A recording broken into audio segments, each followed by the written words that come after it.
Okay, so because we are recording this podcast way in advance and we do not know what has happened between now and when the podcast goes live, when it is relevant. So, for all we know, Square Enix has been purchased by Microsoft, and we all have strong opinions about that, but we can't talk about it because we just don't know what's happened. We are instead going to do something that is timeless, and we are going to rank games, particularly rank properties.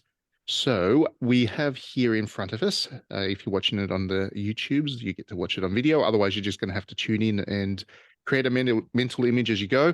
But we have Tier Maker open, and we are going to classify, rank, and categorize all the JRPGs.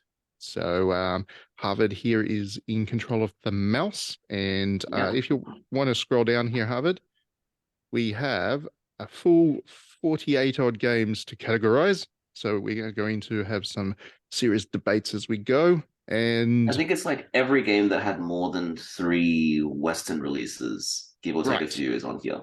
cool. So that is good to know. So there are some fairly obscure ones there. There are some that just kind of don't get made anymore. For example, we've got what? There's there's Summer Night there, although there was a relatively recent Summer Night. There is Ark the Lad, for example. Ark the Lad doesn't get made anymore, but because there were a fair Yeah, few of them, it not heard is on anyone this talk list. about Arc the Lad for a while. Yes. So where should we start? Let's start Let's just with go in one. order. Maybe We'll it go makes it in easier order. if just go in order. Yeah. Sure. All right. So we're just going to kind of chat about it as we go along, and then we're going to put them in one of these little spots here, with the exception of Yeah. obviously didn't play, because at least one of us has played pretty much every game here Yeah. It on goes the from list. S plus to S, A, B, C, D, and F. Yes, that is So correct.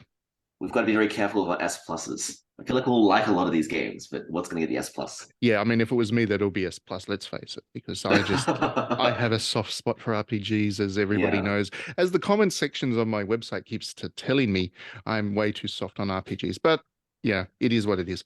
So we'll And start with speaking of soft RPGs, there's Atelier. There's the first yes, one. yes. So Atelier is obviously an S plus. And here we go.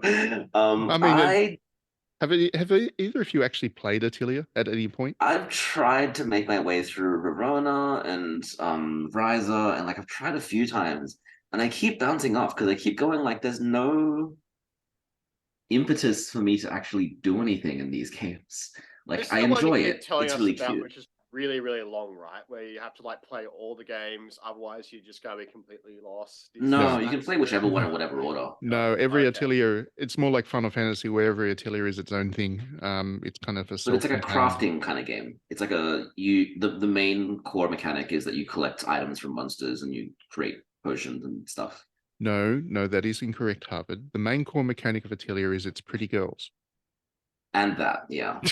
And that's why it's S tier. Okay. I mean, let's face it, that is kind of that is the defining characteristic of Atelier, is that it's all, it's very, it's pretty, it's wholesome. It's not fan servicey. A lot of people seem to think it's fan servicey. I mean, it has swimsuit It's costumes, but it's not really about that. It's about, these characters go on a coming of age kind of journey. So they start off very naive and inexperienced, and they learn about their place in the world. And as they do so, they do that through their abilities as alchemists to make items by throwing stuff into a pot or cauldron, and then you throw in metal and rabbit ears and stuff, and out pops a cake.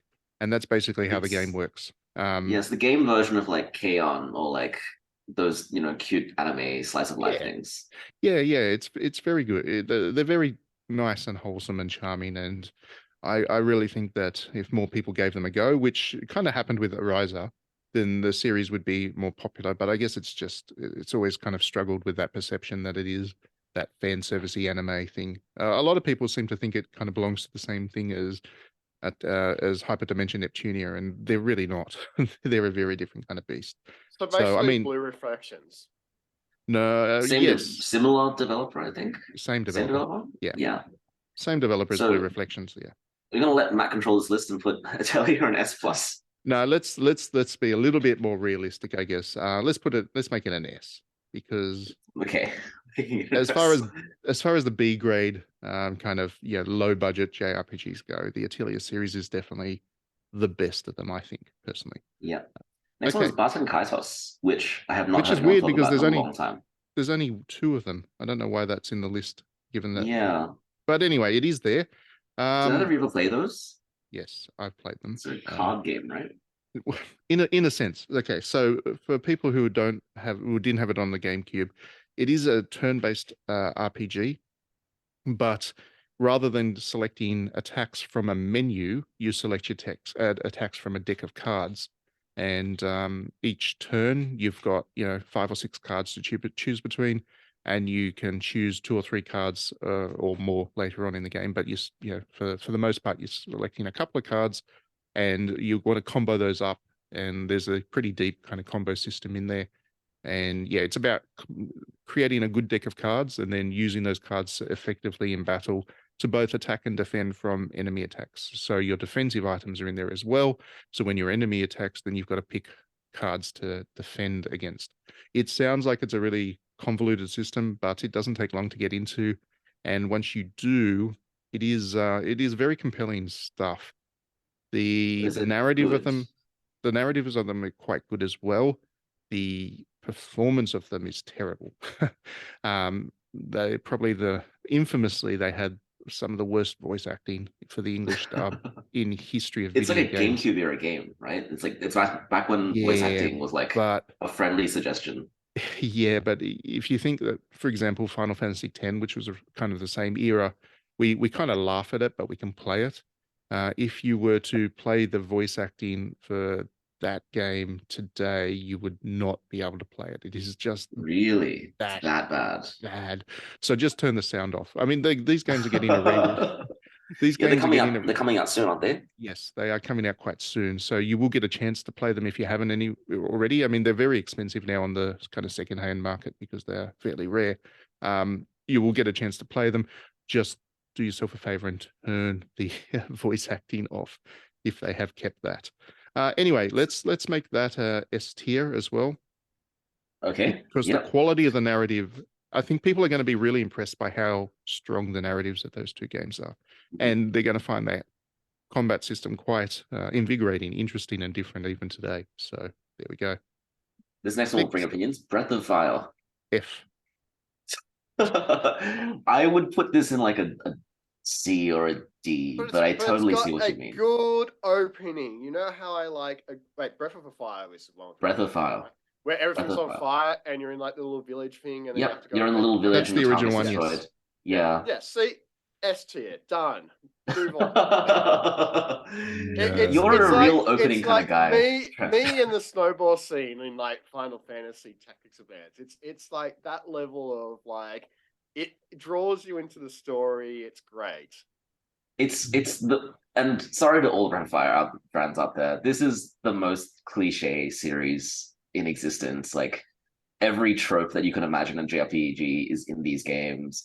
There's level grinding, there's like the chosen one turn into a dragon. Like it's all good on paper, but it's nothing about it is that special. Yeah, for me, that's the thing. It's like Capcom decided, oh, look at Final Fantasy and Dragon Quest and Phantasy Star. These are all great RPGs. People enjoy RPGs. Let's make our own. And they've just copied what the other guys did better. Which is ironic for Capcom. It's kind of like what everyone did to Street Fighter, but Capcom doing it to Final Fantasy. Yeah, pretty much. I will say there is one Breath of Fire that I really enjoyed, and that was the PlayStation 2 one, which had like the time countdown and the time loop. Which one was that? 4, 5, 6. I can't remember which one it was, but there was one Breath of Fire which was really original in terms of its mechanic because time was counting down as you moved. So not in real time, but as your character moved. The kind of the in-game clock was ticking down and you needed to get stuff done before it ran out to 0. And that management of time as you move through the world was really quite interesting. And they did it in a very interesting way. And it was the one time Breath of Fire has been kind of original and standing out on its own ideas. So still didn't have a great narrative, but the game itself was interesting to play. So yeah. That's why it's not an F, I guess. It has one game. Let's put it in D. I think when you think of this series, you think like, oh, this is just classic standard JRPG. Yeah, it is. It is a very bog standard JRPG, which it's fine. And I know we're going to get hate for not liking And to Breath be of Fire. fair, as much as I like the opening, I feel like remembering where I got up to in the first game, I feel like I didn't play it much after You that. hit a wall. You absolutely hit a wall in Yeah. each of the games. Yeah, definitely. Next one is Bravely Default. This has been around long enough that we can talk about it. That's not a very old series, is it? It is. It's a 3DS game, which makes it almost 10 years old now. It's almost retro. Stop reminding now. me how old I am. Next generation, that's going to be retro. Oh, I mean, it's retro styled. It feels older than it really is. So here's the thing. Bravely Default for me, the first two games are absolute classics, right? I thought the two to 3DS ones were just Bravely Default and Bravely Second. yeah, they're really entertaining. They had great kind of characterization. The storytelling in them was great. They had a lot of fun. They were entertaining. They were charming. They were really interesting games. Bravely Default 2 became a very bog standard effort to do kind of retro style RPG. And I enjoyed it for what it was, but I don't necessarily think it was a standout game, if that makes sense. Yeah, I felt the same about just the first game as well. It's like it's a very technically proficient game. Everything that I would want in a JRPG is there. But as I was playing it, I was like, this is fine. It's okay. I got what I mean, the want. thing that I remember most about the first one was the descriptions, like the little descriptions of monsters and characters, and the book that you could read through, the in-game book. It was hugely entertaining the way that they wrote it. It just had a real vivid characterization about it, and that really drew me in. But in terms of the mechanics and in terms of the gameplay, then yeah, it was only fine. So I would put it in a B. What do you let's think? make it a B. Yeah, B that's for not brave. B for Bravely Default. B for Bravely Default. It's not necessarily a criticism of it. I don't think there's anything wrong with the series. I've given them all quite high scores on DDNet, but I don't think as a JRPG property, if you were to sit somebody down and say, here's a JRPG, this is going to introduce you to the genre, I wouldn't be going for Bravely Default. Yeah, it's not gonna light anyone's world on fire. No. Speaking of worlds on fire, Dragon Quest. Okay, well, I mean, this is obviously an S tier. S plus tier. I want to put it in S plus. It's just, I mean, you can't not say Dragon Quest is the iconic, the genre defining series. yeah, and like any point in Dragon Quest is a good starting point, except maybe two. It's like you either played the early games for the history of the whole genre. You're like, this whole genre started here, or you play the modern games, which are fantastic games. So you can't absolutely go wrong with the series. And I Plus mean, that blue thing's in like literally everything has that blue thing. The slime. Like the slime, the slime. Like it's mass marketed. It's absolutely iconic. I've got like 24 slime kind of bits and pieces like merchandise around the house because it's just everywhere and it is so iconic and charming and everybody loves the slime. And the story behind the slime loves the slime. the story behind the slime was great too because like they needed they needed the first enemy, the very first enemy that you'd fight. And they didn't want to make him too intimidating because they thought that if he was too intimidating, if this first enemy you fought in this original JRPG was too intense, then it wouldn't attract people into the game or wouldn't incentivize them to keep playing. So the slime is meant to be like this very non-threatening enemy that you just fight first to kind of get you into the game. And it kind of launched a property all by itself. So yeah. The other thing about Dragon Quest is the spin-offs are also all excellent. Almost every spin-off of Dragon Quest is worthwhile. For example, the Pokemon clone, the Dragon Quest Monsters, excellent. No, I hate Dragon Quest Monsters. I don't like it. Well, you're just wrong. Yeah.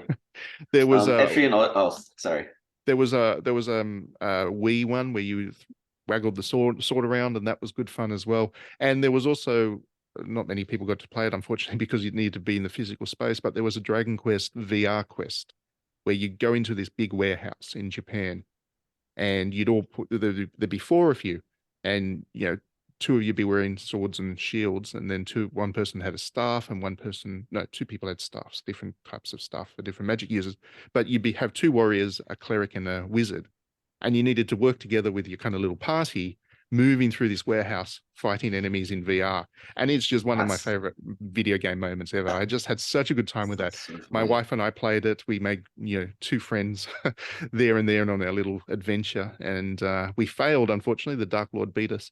But it was just just a brilliant time. It was well worth the $20 we each had to pay to get in. Yeah. So Dragon Quest is just that iconic. It's just one of those S things you plus, just want yeah, to experience. absolutely. S plus. Etrian Odyssey. Etrian, A, I reckon. Yeah. Yeah. I mean, quality is there. Like and Hmm. the good thing, I mean, these are very important JRPGs because they reinvigorated the dungeon crawler. Before Etrian Hmm. Odyssey came around, the dungeon crawler was really in the doldrums, especially on console. There just weren't getting many made. People weren't really interested in them, and so on. It felt like a dying genre, but Etrian Odyssey came along and kind of revitalized it, and now we get a new dungeon crawler every couple of weeks. So Yeah. it was an important one. The quality is there, the gameplay is great, the art, and everything is excellent. But I will say that they are also limited. The re-releases kind of prove that. You really need the two-screen experience for Etrian Odyssey to Hmm. work. Without that, the kind of the solutions they came up with do undermine the series a bit. So those HD Yeah. remasters were not as good, unfortunately. I They will just say didn't have the too, impact. for most of the rest of the games on this list, we're gonna run into a problem where the combat and the exploration are quite separate. Whereas Etrian Odyssey is a game that has solved that problem because it makes combat encounters part of the exploration experience. They have like really strong bosses that are in the dungeons physically that you can accidentally bump into. So your traversal of the dungeon influences the way you handle combat and vice versa. Like it's quite smart in how it does it. Mm-mm. Have you played them, Trent? Any of them? There's a DS one, isn't there? They're, Yes, the they're all DS original. ones. They're all DS, actually. There was a 3DS one too, but yeah. There was a series which was Etrian Odyssey before that, though, wasn't there? Like a similar sort of series. And no, No, no. Just dungeon crawlers. There was a lot of them before Etrian Odyssey. yeah, okay. Wizardry and Um, might and magic and stuff. I think I played one of the DS ones. Right. Yeah. Okay, next one, Final Fantasy. I mean, do we even need to talk about that? Yeah, the DS Plus.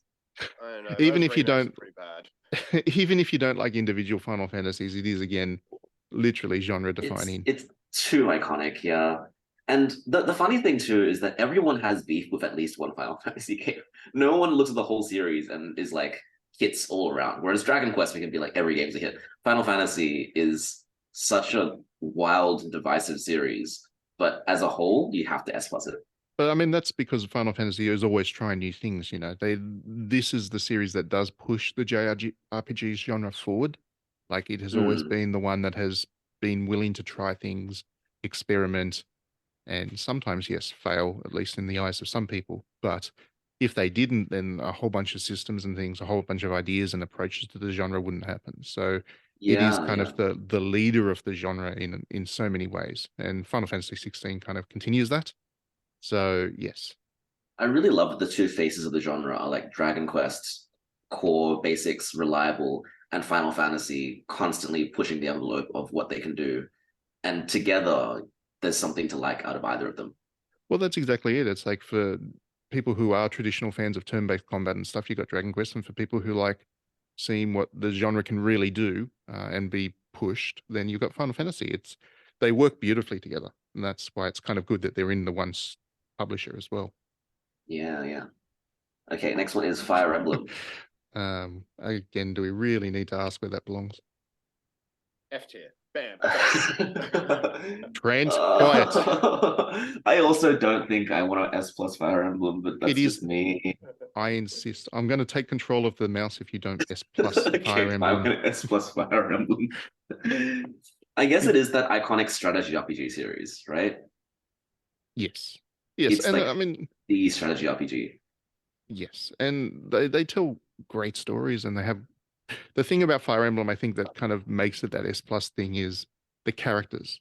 Because Hmm. no series has, not even Final Fantasy or Dragon Quest, has characters that people love quite as much as for their favorite Fire Emblem characters. It has always been a character-driven series, and that continues with the most recent ones. Engage had another bunch of characters, new characters that were great, and it just shows how important characters are to it. That Engage also used the characters from the earlier Fire Emblem games in just kind of as their way of tapping into nostalgia from the earlier series. Fire Emblem Heroes on the iPhone just demonstrates how important the characters are because he has been one of the more successful gacha games because people want to spend money to get their favorite characters in a swimsuit. I mean, that is the thing. That is what this series is. It is just this character-driven thing, and I don't think any JRPG series does it better. Yeah, yeah. So S+ Okay. for sure. Got a few big hitters there. Now we're gonna be a bit faster with these next few. Front mission. F. Either of you played a front mission? F. No, seriously, Have I- F. I personally think, or you can put it on D, I guess, but I can't I've stand never this played series. it, so I'll just take a view on it. What makes it an F, starts Matt? with F. They're tactics RPGs, but just they don't tell interesting stories. They use the kind of the mecha suits as a crutch for Yeah, the mecha games, hiding. right? Yeah, for hiding a lack of interesting mechanics, and the series just doesn't work. And the fact that Square Enix kind of farmed the remake out to Forever Entertainment, which is one of the most Yeah, they're dismal not developer publishers. big fans of this series themselves in house. It feels No, like. no, it's always been a very kind of C tier game within Yeah, Square it's been Enix's like library. we make it, but no one. It's the fillet of fish of Square Enix. It's like we make it because some people like it, but we're not paying attention to this. Yeah, and they farm it out to the least, talented developers, like the cheapest. Like the only reason for Forever Entertainment would have got that remake was because Forever Entertainment bid the least amount of money to do it. Oh no. Well, Okay. I'm quite happy for Forever Entertainment to come and flame me in the comments because they're terrible. They screwed up House of the Dead. They screwed up Panzer Dragon, and well, there wasn't much to screw up in the first place with Front Mission, but they didn't do it they didn't improve Yeah. it. That's for sure. Yeah, It's a there's terrible better series. mecha games on this list, so yeah, we can put that in F. Like of all Next the one. JRPG properties, Front Mission is my least favorite by a long way, Okay, Dot Hack. or close to. Dot Hack's not much better. Dot Hack is like a single player MMO, right? That's what the intention is. Yeah, from the PS2 era, so it's kind of an old style approach to it. And I don't know, does anybody really like Dot Hack? I know they put the HD remasters out, but does anybody genuinely like that series? I don't know. What if we put it in F and see if anyone gets mad at us? That'll be the litmus test. Then we'll know if there are fans of Dot Hack out there. Have either fans of you Dot actually Hack, prove played? us wrong. Have either of you actually played Dot Hack? I've watched the anime. Didn't like the anime very much. Oh, there was an anime too. Yes. Yeah, the anime was in some ways more famous than the games. Yes, I feel like actually, that you're might right. have been on Cheese TV or something at some point. It was, yeah. I vaguely Anyways. remember the orange-looking girl, which I searched when I googled Dot Hack, and that's what popped up. So Yeah. the main characters. Next one, we got Kingdom Hearts. Kingdom Hearts. Yeah, this is going to be controversial. I'd put it in F personally. I want to S plus it, but like against my better judgment. You know when you don't want it to be good, but it's consumed so much of your life that you have to pretend like you like it. That's my view of Kingdom Hearts right now. It's like because I can explain the stupid nobody heartless lore, I feel like I need to like it, but I don't like it. I'm a fan of old school Disney, and what really bugs me about Kingdom Hearts is all I wanted was a game where you get to go on a quest with Donald Duck, and the way they gave it to me just infuriates me because that's not what I wanted. Here's all these other things. Here's 13 guys in trench coats. You like 13 guys in trench coats? Exactly. I just wanted Donald Duck to hit things. That's all I wanted. And Or if you're like a fan of like random bits and pieces they throw into it, it's like here you're like the world ends with a few characters. Here's them like scattered across and like just chuck them in. random. Yeah, like it's not really like involved in the game. It's like this random section just because that's what we want you to play at that particular time. It doesn't make any sense. Like I'd say a B and a C is more like it's. I feel like it's popular and it's got a lot of like it's well known because it's got a lot of fans. I feel like if we put it in C, we're gonna get yelled at.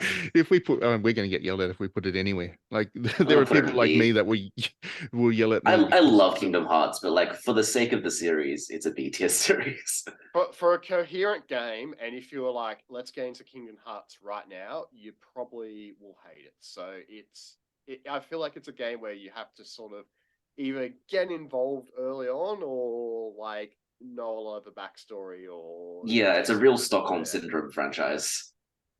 Okay, next one, Langrisser. Wow. That's kind of a non-event of a series, isn't it? Really? I mean, From they're what I know of good. the series, They're people, good. the few people who like it love it, but not many people play it. Well, they did the remake of Langrisser 1 and 2 2 years ago or thereabouts, and that just landed with zero splash. I like it. I did enjoy it. I've actually chatted with the people behind that remake, and they're good people, and the series does try, but it just exists so deeply in Fire Emblem Shadow. I don't think people can see it for the most part. So maybe C. C tier? Yeah, I mean it's not bad They're, game. They're they're not good bad games, games. They're but very playable, yeah. but they're a non-event. Like nobody cares about Langrisser. Oh, okay.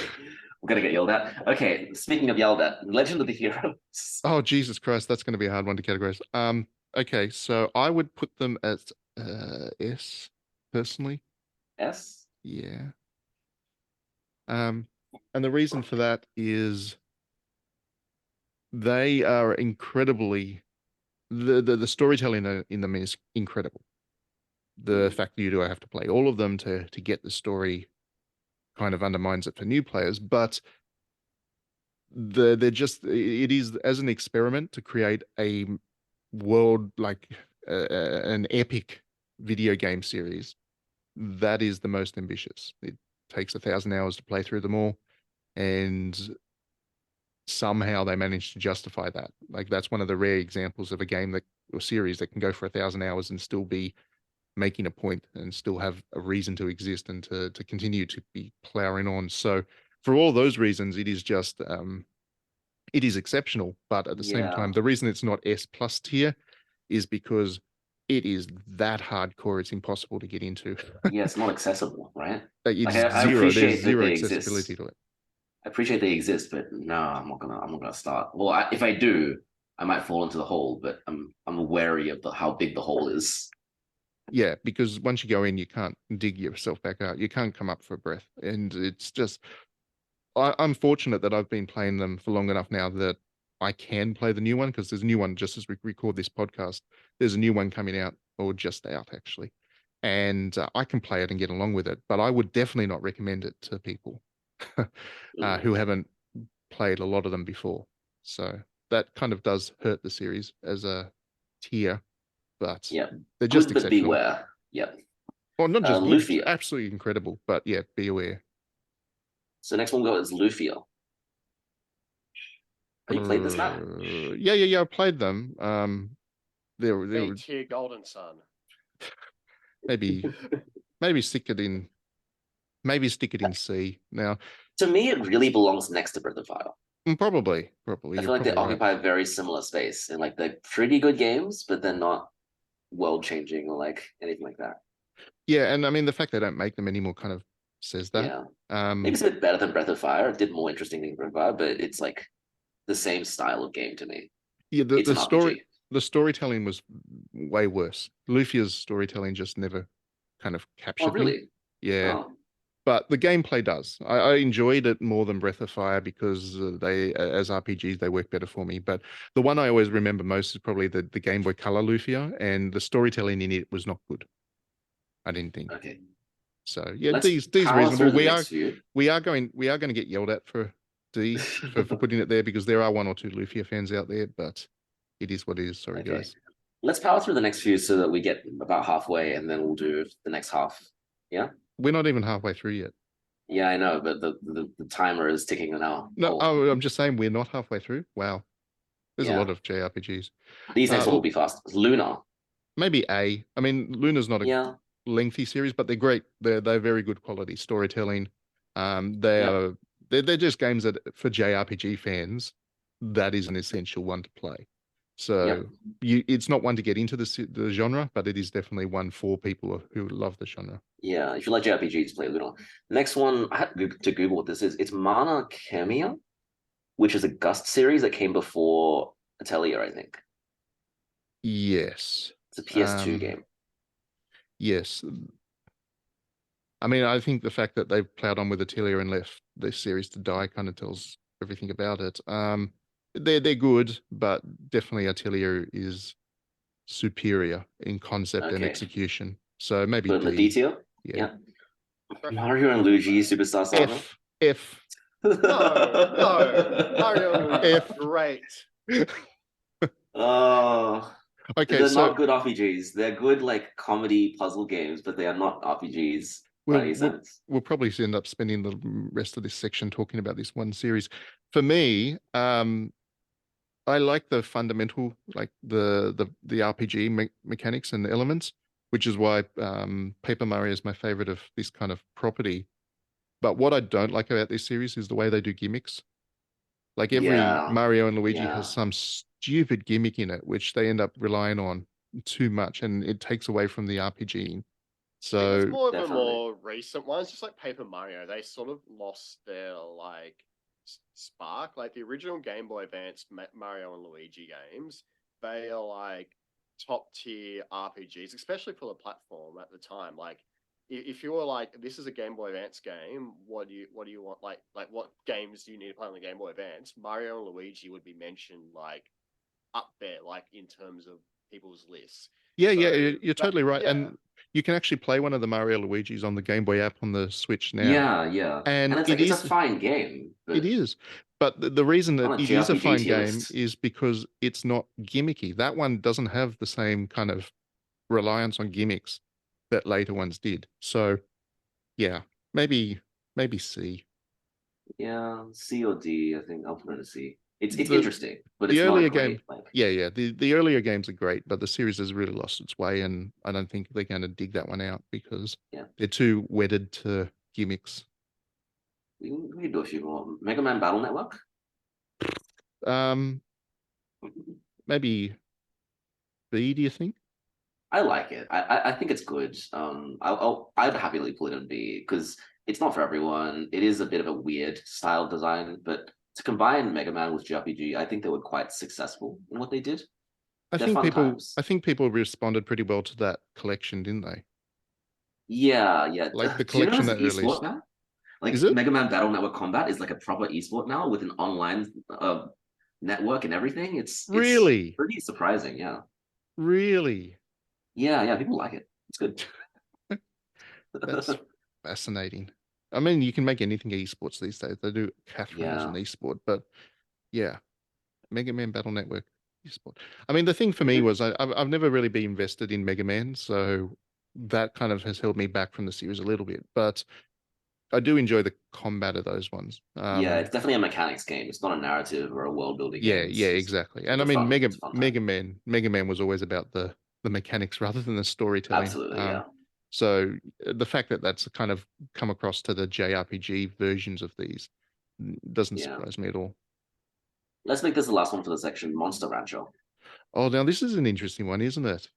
It's very obscure, so for that reason, we can't really put it in the top two tiers. But it's Yeah. actually really good. Like it's really, really good. It's quite a different take on the whole monster catching, raising type of game. Very Because different. it's not like an adventure Pokemon style game. It's more of like almost like a Tamagotchi pet raising game, but the world is still quite big and quite expansive. Yeah, exactly, exactly. That's what it is. It is very kind of, it's like Tamagotchi crossed with Pokemon. And it's just a weird mix, but it works. And they've also been very creative with it in the past. You know, the original Monster Rancher, you would create your monsters by kind of sticking music CDs in your Oh console. yeah, yeah. They're always like very odd Yeah, mechanics in that game. they've done some interesting things. There was a game Neo Geo, Game Boy Color, Game Gear. Game Boy Advance, I think, There was a a lot of card Monster game Rancher one games that right they now. did as well. So Wow. they've actually done some quite creative things with the series, and it's just I know it's very obscure, but I have a soft spot for this series. So maybe Yeah. I want to put for it in me A, personally, like a A. sleeper A. Yeah. I feel like I Yeah. played the DS one because it was made by Sing, and in my like youth looking at like DS games to play, I feel like I picked that one up and played it a bit. But yeah, Oh, you're right. There was a DS one too. Yes. All right. Okay. So we're about halfway through. We've got Um, 29 games yeah. left. we'll take a break and then come back and finish ranking all of the JRPG properties.